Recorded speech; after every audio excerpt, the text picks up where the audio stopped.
Good morning guys, welcome back. So this video will be talking about farms in Canada.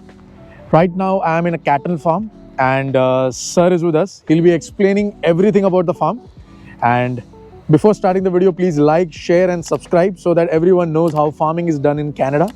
And well, there are many other things which sir is going to explain. So I'll just hand over the mic to him. Hi, good morning. I'm Kim Leanhart is my name. I live in southwestern Ontario.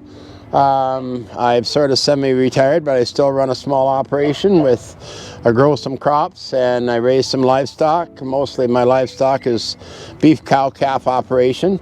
I only run about 15 cows and raise the calves, and which definitely is size-wise is smaller, but as I said, I'm sort of semi-retired. It's something because I've done it all my life. I'm just located here at the barn where I keep the cattle. The cattle are, some of them are inside, they're hiding right now. They may be afraid of notoriety, whatever. This is the yard where we keep the cattle cooped up for a while, and mostly in most of the year. And around here, well, I've got some hay stored, and there's some surplus gates and a wagon where I keep some grain in. And this is over here at the side of the barn. This is a very important tool that we use. We call it a processing chute. It's when we need to do anything with the animals, whether there's some medication required, which fortunately for me is very seldom. My cattle are quite healthy. I have a pretty good mineral system that I give them, but if we have to work them, we're required to put these identification tags in them when we send them to market. And if we need to castrate the male calves and any other necessary things that we have to do, put some wormer on them. This is the cage that I use it for. And it's you can do an operation generally by yourself. It's better if you have two people, but it works well by yourself. These are just a stack of soybean bales. When we took the soybean crop off last month ago, we got the soybeans, we got the straw baled up, and I use that for cattle bedding inside the barn during the winter. So corn is inside, yeah, I see the corn. And then this box, well, I just I emptied the wagon the other day because I'm getting a guy in to grind this one of these days very shortly, and I just put it in this box because it was convenient. Okay, no problem. Other than that, most of the stuff in the yard here is just miscellaneous stuff we use, gates and whatnot, when we have to.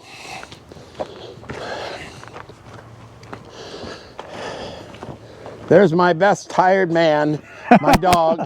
She's a very good dog. She can work cattle like really, yeah, she's a bit yappy, but she just wants to get loose. She's not used to being cooped up very long. Yeah, I see that. Inside the barn, we have, well, we'll walk inside the barn here. I'll just show you a bit of an idea. Turn the light on so you can see. This is just storage area. And in here, we got hay and straw stacked up, just ready to be used in the winter time. And we've got one secondary pen here. If I need to wean the calves shortly, which I'm going to, then I can put them in there. Then I've got two groups of cows, one group on the other side. They can access the feed manger from that side, and I have two water troughs, one for them outside, and this one, that yellow one over there, it's just like a floating bowl is what it is. As they drink out of it, it refills itself. What is the purpose of this? Well, this is just when we did the second cut hay back in September, there wasn't enough to bother getting the contractor in that does the square bales.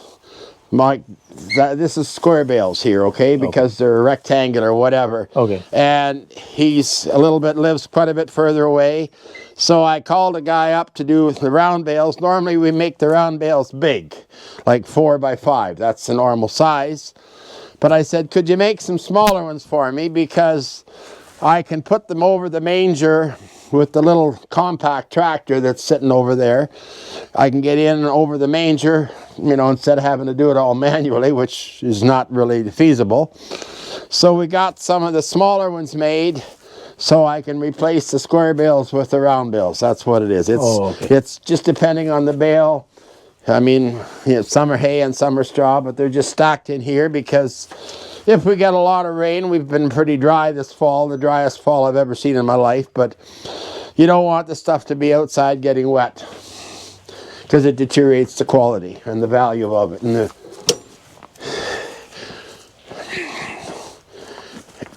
anyhow, we'll go around the barn and we'll take a look at the cattle. A lot of this stuff I just moved here a few months ago, so it's kind of disorganized at the moment. This is a trailer here that I haul. I haul things to. I either pick up hay in the wintertime when I have to buy some, or take scrap to the scrap yard, whatever is necessary. It's just a side thing. This is a very important tool here. We've got a couple of very important tools as a livestock farmer. A good loader tractor is invaluable. You got to have one, maybe two. In case one doesn't work, you want to be able to get the work done. So this tractor gets a lot of work. It gets ran probably 80%, 8 out of 10 days, maybe even more than that sometimes. We lift the feed into the mangers, or we can clean the barn out, whether depending on the size of the vehicle, whether this one can't go in the barn because the barn is too small. So that's why I have the smaller compact loader tractor for that reason. And this is a pickup and a stock trailer we use to transport our cattle to market, or when we purchase additional animals at another sale. This is how we transport them in this trailer. You keep them in that trailer, right? Right. And then over here is a row of processed bales of hay. And when we harvested the hay in the earlier summer, we didn't have enough dry weather to get the hay properly dry. So we didn't want to have it get rained on and get spoiled and lose material or nutrient value. So around this part of the world, anywhere you drive, if anybody raises livestock, you're more than likely going to see rows of bales, whether they're round bales or square bales, that they couldn't be able to get the dry enough at the time that it was ready to harvest. So they would process it into the bale form and then have a wrapper come in and wraps it. So that keeps the air out of the product until you use it. So once you open, I've opened this second row. I've been fed this first row all summer. Oh yeah, okay. And it hasn't been, the plastic hasn't collected yet, but whatever. And then I open them up, and as I need one every day or every second day or whatever, I just cut more plastic and pick it up. So that way the hay quality is good. It stays consistent. If you left that hay out without wrapping it in the summertime when it was processed, it would be total junk right now. You would have to either cover it, which isn't always feasible for our financial purposes, like you have to have a separate building for that, which isn't always available wherever you may be. So therefore the cheapest alternative is to cover it with plastic, which has actually got quite expensive. The value of plastic has extremely gone up the last couple of 3 years, but there's really no alternative today. So like you purchased this? No, this hay I grew this on another property. Okay. I grew it, and but I don't have the baler to process it. I have a forage harvester, but that's for chopping product to blow into a mow. But I don't have I'm not going to mess around with this barn right now. It's more feasible for the volume I use to have the hay and the straw put up in square or round bales. What is the use of this hay, as you were saying? For what do you use them? For cattle? That's for cattle feed. Okay. The hay is for cattle feed completely, totally. And like that pile of, if you see there's a pile of soybean straw there, I know that's going to get some rain on it over the next period of time, but it's put up pretty dry, and unless we get a monsoon type rain, it's not going to deteriorate it too much. Okay. And we'll use that. The cattle will eat a little bit of that, but most of it that is used for bedding inside the barn, just to soak up the feces and urine that the cattle Oh, make. that's the purpose of that. Oh, okay. So you put that in the pen. You maybe noticed it in the barn. Yeah, I maybe did see not. that, yeah. You put that in the pen, so cattle they don't have a brain like a human does. So they get up and they poop and they mess, and of course you got to have something to absorb that, and everybody's management is different. You sometimes would clean that pen out once a week. You might let it build up for a couple of weeks. Very seldom in beef cattle production would you do it every day. It just wouldn't make sense. But normally, because you would clean it out every maybe week or two, depending on the structure and other reasons. So What is this tank I see over here? well, this property, I'm just renting the property for the use of the facilities, but this originally was a hog farm. And that silo is what they call a sealed silo. Okay. So you put whole corn in there, harvested out of the field. It's shelled whole corn. And then it would come down and get processed in the barn. But then it was transferred into being a beef operation many years ago. I used to know the previous owners of it. And then the feed gets transferred into the pen. They didn't feed much hay. I'm a cow-calf operator. I have the mother cows, and I raise the calves. I let the cows go through their gestation period, which is 9 months, same as a human. And every 1 year, about once every year, the cows will have a calf, a baby.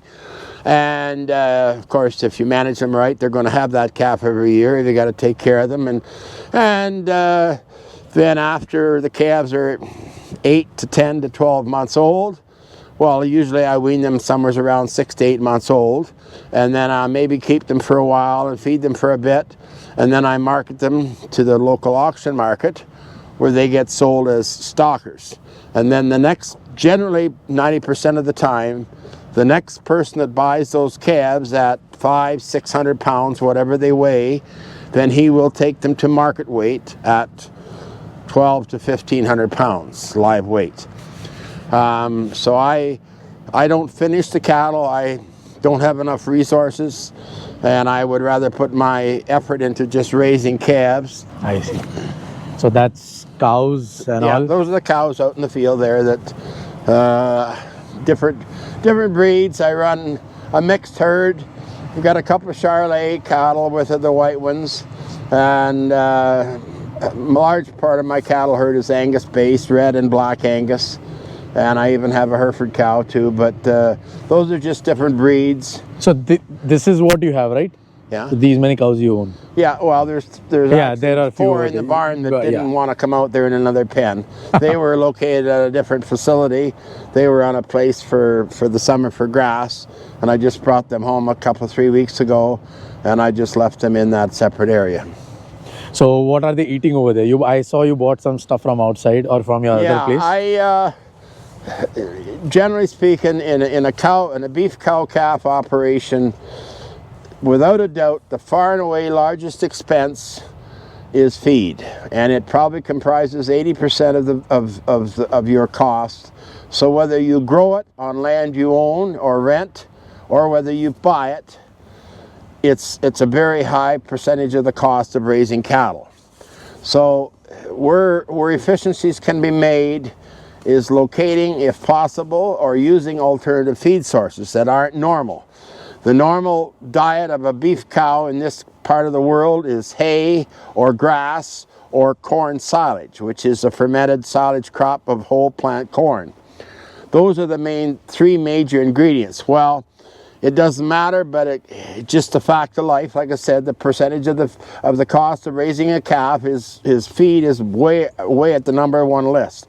So if you can divert or reduce the cost of that feed to feed that mother cow some way, then that allows for maybe a little more profitability for the business end of it. So about, I guess now it's 15 years ago, I knew that I was going to be in a position to have to purchase feed. And the land base that I was operating wasn't large, but it was generally too too practical, or not impractical, to grow more feed on my own land because of there wasn't a lot of profitability in the beef cattle industry then. So I found out a way to do that, and there's lots of people across the province of Ontario and maybe all over the world in some areas that use optional feed sources. There's bakery products used in some areas, there's root crops used, potatoes, carrots, and I'm blessed with a turnip grower a few miles away that grows about 400 acres of turnips, and for many years, and I just started doing it again a couple of months ago. I fed what the culls, when they sort the crop, they harvest the bulk of the crop in late October, early November, and then they store it in big buildings with some aeration so it doesn't heat and ferment. And then as they need the product to be able to be processed to go to the grocery stores, then they extract it from the big storage buildings, and then they wash them and they visually inspect them. And if there's deformed ones or ones that are way too big or way too small, those are what we call culls. So normally they just had taken them out into a field and spread them around and let them rot. But a whole turnip, unless it's mutilated or chipped up, takes a pile of time to rot. So at that time they were using about 10 acres of land to do this. So they had a pulper, and unfortunately their building burnt 3 years ago, and then they got a new one erected, and unfortunately it had some issues too. So I decided to call them and talk to them, and a few months ago, and they said, yeah, you can come and get the cull turnips. So that's what I do. I have a couple of handling machines. I have an old manure spreader made into a self-feeder wagon, another one I'm working on at the present, and every couple of 3 days I get that and I bring it home, and the cattle love it. There's a lot of sugar content in it, and it avoids a bit of my feed costs. I don't have to use as much hay. Nice. So this is what you basically do over here, yeah, right? that's what I do here. Yeah, and I also operate some cropland there, which doesn't take very much work. It takes seasonal work in the spring and the fall, but the equipment size we have today, the people that combine and plant and harvest basically soybeans, wheat, and corn, is so massive in size that the small farm, the 50 acres that I operate, is just a few hours work. I see. So your main job is like more of growing cattle, and yeah, my main time consumed, which isn't full time, I said, is just feeding the cattle, taking care of them, whatever needs to be done. There is some situations where, you might, if you get into bad weather, a calf might get a little bit sick, we'll say like a kid getting a cold, and you might have to administer some antibiotics, but that's rare for me because they're in a good conditions here. I take good care of them. They're on a balanced mineral program, so their nutritional requirements keep them pretty healthy. So you see all that, or is there anyone comes who's qualified to check all the stuff? No, I take care of it all myself. It's I've done it all my life, so if I don't know what I'm doing by this point in time, I guess I'm out of luck. Would you like to say anything about the farms or anything, like if any viewer is watching from some other country? Yeah, this part of Ontario here, Midwestern Ontario, about an hour north of London, is pretty well known for being one of the most productive general areas of farming, actually maybe even in the world. We do not grow much specialty cropping, but the yields and consistency of harvesting a good crop. We grow corn, soybeans, wheat. The dairy farmers will use a lot of hay because they have large dairy herds, so they need a lot more hay and haylage. This is a very solid, good area of Ontario.